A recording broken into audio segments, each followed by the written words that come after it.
ನನ್ನ ಲೈಫಲ್ಲಿ first time ಬಾಳೆ ಗಿಡಕ್ಕೆ ರೋಗ ಬಂದಿರೋದು ನೋಡ್ತಾ ಇರೋದು. ಅದಕ್ಕೋಸ್ಕರ ಮದ್ದೊಡಿಬೇಕಾಗಿತ್ತು. ಪುಲ್ಲಿ ನಾನು ಇಬ್ಬರು ಪಂಪ್ ಎತ್ಕೊಂಡು ಬಾಳೆ ತಡ್ಕೊಂಡು ಹೋಗಿದ್ರೆ ಸೆಮ್ಟ್ ಹಂಗೆ ವೈರ್ ಕೂಡ ಬೇಕಾಯ್ತು. ವೈರು ಕೂಡ ತಗೊಂಬಂದೆ. ಯಾವ್ದನ್ನ ಮುದ್ದೊಡ್ತಂತ ನೀವ್ಯಾರ್ದು ಕೇಳಿದೆ. ಜಾವ ಮತ್ತು ಭವಿಷ್ಠನು ಕರೆಕ್ಟಾಗಿ 1000 ಲೀಟರ್ ಕೂಡ ಹೊಡಿತಾ ಇರೋದು 1.5 ಎಕರೆ ಪೈಲ್ಕ. ಈ ಕಡೆ ನಮ್ಮ ಪುಲ್ಲಿ ಬಿಡಿ ಹೊಡ್ಕೊಂಡು ಮುದ್ದು ಕಳಿಸ್ತಾ ಇದ್ದೋ. ನೀವು ಈ ತಪ್ಪು ಯಾರು ಕೂಡ ಮಾಡಕೋಬಿಡ್ರಿ, ಮುದ್ದು ಕಳ್ಸೋಗ ಅಂತ ಹೇಳಕ ಇಷ್ಟಪಡ್ತೀನಿ. ಅದಕ್ಕೂ ಯಾರ್ದನ್ನ ತೋಟ ಅಂತ ಇವಂದೇ ತೋಟ. ಈ ಕಡೆ ನಮ್ಮ ಫ್ರೆಂಡ್ ಮುದ್ದು ಕಳಿಸ್ತಾ ಇದ್ರೆ ನಮ್ಮ ಪುಲ್ಲಿ ಈ ಕಡೆ ವೈರ್ ಕೂಡ ಜೈಂಟ್ ಆಗ್ತಾ ಇದ್ದೋ.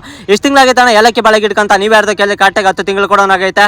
ಕರೆಕ್ಟಾಗಿ ಈ ಸ್ಟೇಜ್ ಗೊಲೆಗಳು ಕೂಡ ಬಿಟ್ಟೈತೆ. ಈ ಸಲ ಗಣೇಶ್ ಹಬ್ಬಕ್ಕೆ ಯಾರ್ಕನ ಮೋಸ್ಕೊಳ್ಬೇಕಾದ್ರೆ ದಯವಿಟ್ಟು ನನ್ನ ಕಾಂಟ್ಯಾಕ್ಟ್ ಮಾಡಿ ಕೊಡ್ತೀನಿ ಅಂತ ಹೇಳಕ್ಕೆ ಇಷ್ಟಪಡ್ತೀನಿ. ದೊಡ್ಡ ಪುಲಿ ಅಂದ್ರೆ ಚಿಕ್ಕ ಮಕ್ಕಳ ತರ ಗನ್ ಇಟ್ಕೊಂಡು ಆಟ ಆಡ್ತಾ ಇದ್ನೋ. ಸರಿ ಮಟ್ಟಿದ್ದು ನಾನು ಎಲ್ಲ ಪ್ಯಾಕೇಜ್ ಕೂಡ ಆಗಿ ಈ ಕಡೆ ನನ್ನ ಫ್ರೆಂಡ್ ಮೋಟರ್ ಕೂಡ ಸ್ಟಾರ್ಟ್ ಮಾಡಿದ್ನೋ.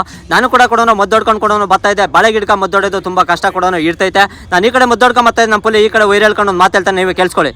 200 ಕಂಪ್ಲೀಟ್ ಆದ್ರೆ ಇವಾಗೇ ಕೊಡ್ತೀನಿ ಬೊಬ್ಬರ್ ಪುಳಿ. ಯಾವ್ದನ್ನ ಬಾಳೆ ಗಿಡಕ್ಕೆ ರೋಗ ಬಂದಿದೆ ಅಂತ ನೀವು ಯಾರ್ದು ಕೇಳಿದ್ರೆ ಈ ತರ ಹಣ್ಣೆಲೆ ಆಗ್ಬಿಟ್ಟು ಸುಳಿ ಕೂಡ ಸುಟ್ಟಾಗೈತೆ. ನಿಮ್ಮ ತೋಟದಾಗ ಏನು ಈ ತರ ಆಗಿದೆ ಕಮೆಂಟ್ ಬಾಕ್ಸ್ ಕಮೆಂಟ್ ಮಾಡಿ ಅಂತ ಹೇಳಕ್ಕೆ ಇಷ್ಟಪಡ್ತೀನಿ.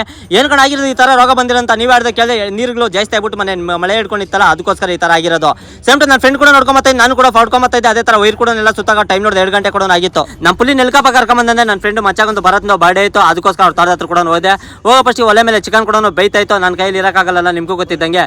ಅವಾಗ ನೋಡ್ತಾ ಇದ್ದೆ ಬೆಂದೈತೆ ಇಲ್ಲ ಅಂತ. ಬೆಂದಿರ್ಲಿದ್ದಂದ್ರೆ ಒಂದೊಂದು ಪೀಸ್ ಅವಾಗ ಟೇಸ್ಟ್ ಕೂಡ ಮಾಡ್ತಾ ಇದ್ದೆ. ಟೈಮ್ ನೋಡಿದ 5:15 ಕೂಡ ಆಗಿತ್ತು. ಬ್ರೋ ಕೂಡ ಕೇಕ್ ಕೂಡ ತಗೊಂಡ್ಬಂದಿದ್ನೋ. ಸೆಮ್ಟಿದಂಗೆ ನಮ್ಮ ಕಪಾಲಿ ಕೂಡ ಬಂದಿದ್ನೋ. ಇದನ್ನೆಲ್ಲ ಮುಗಿಸ್ಕೊಂಡು ಮನೆಗೆ ಹೋಗಿ 11 ಗಂಟೆ ಆಗಿತ್ತು. 1 ಗಂಟೆ ಏನು ಮಾಡ್ತಾರೆ ನೀವು ಕೇಳಿದ್ರೆ ಪ್ರಶ್ನೆ ಹತ್ರ ಉತ್ತರ ಇಲ್ಲ. ಇವತ್ತಿನ ಕತೆ ಇಷ್ಟು. ನಾಳೆ ಸಿಗ್ತೀನಿ ಫ್ರೆಂಡ್ಸ್.